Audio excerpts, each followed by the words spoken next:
আমরা উন্নয়ন প্রকল্পগুলোর ডিপিপি সংশোধনের মাধ্যমে যে আঞ্চলিক বৈষম্য ছিল তার দূরীকরণের উদ্যোগ গ্রহণ করেছি। ইতিমধ্যে গত 1 বছরে প্রায় 29টি প্রকল্প শুধুমাত্র স্থানীয় সরকার বিভাগের অধীনে ডিপিপি সংশোধন করা হয়েছে এবং এটা আমাদের নীতিগত সিদ্ধান্ত। সামনের দিনে এই প্রক্রিয়া চলমান থাকবে।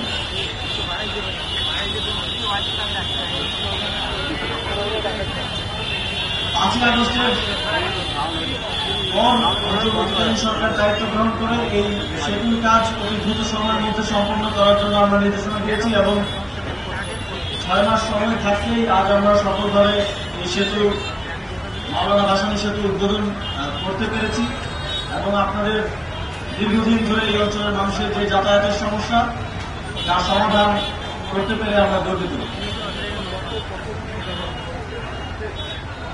সেতুর অপর পাশে সংযোগ সড়কের ছোট্ট একটি অংশ হয়তো কার্পেটিং বাকি আছে। আপনারা জানেন এখন বৃষ্টির মৌসুম চলছে। আশা করি সেপ্টেম্বর মাসে বৃষ্টির মৌসুম শেষ হলে আমরা খুব দ্রুত সময়ের মধ্যে সেটি সম্পূর্ণ করার মাধ্যমে এই অঞ্চলের যাতায়াতের সমস্যার একটি বড় সমাধান হবে। আপনারা জানেন এই সেতুর নামকরণ করা হয়েছে আমাদের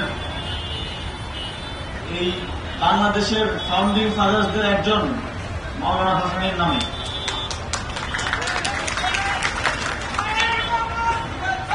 আপনারা জানেন তিনি এই অঞ্চলের মানুষের অধিকার আদায়ের জন্য, ন্যায্য হিস্সা আদায়ের জন্য আন্দোলন সংগ্রাম করে গেছেন। তার সেই সংগ্রামের জায়গা থেকে একটি ছোট্ট সম্মান প্রদর্শনের অংশ হিসেবে এই সেতুর নাম আমরা মাওলানা ভাসানীর নামে নামকরণ করেছি এবং আমরা লক্ষ্য করেছি আপনারা শ্রদ্ধার সাথে এই নামকরণটিকে গ্রহণ করেছেন এবং মাওলানা ভাসানীকে তার যে প্রাপ্য সম্মান সেটি দিতে আমাদের সাথে একমত হয়েছেন। আমরা সবাই জানি 1976 সালে তিস্তার পানির ন্যায্য হিস্সা আদায়ের জন্য মাওলানা আব্দুল হামিদ খান ভাসানী লং মার্চের ডাক দিয়েছিলেন এবং সেই লং মার্চ থেকে পরবর্তী সময় এবং আজ পর্যন্ত আমরা অনুপ্রেরণা পাই আগ্রাসন বিরোধী সকল লড়াই লড়ে যাবার এবং এই অঞ্চলের মানুষের ন্যায্য হিস্সা আদায় করার জন্য মাথা উঁচু করে যে কোনো পরাশক্তির বিরুদ্ধে দাঁড়িয়ে যাওয়া।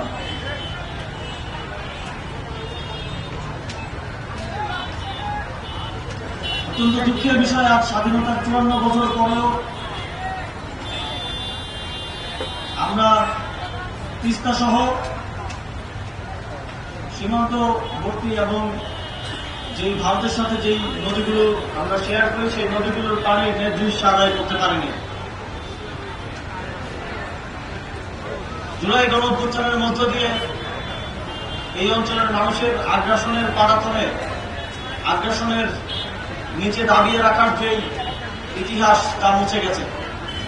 আগামীর বাংলাদেশে যারাই দায়িত্বে আসুক, যেই সরকারি ক্ষমতায় আসুক, কেউ আর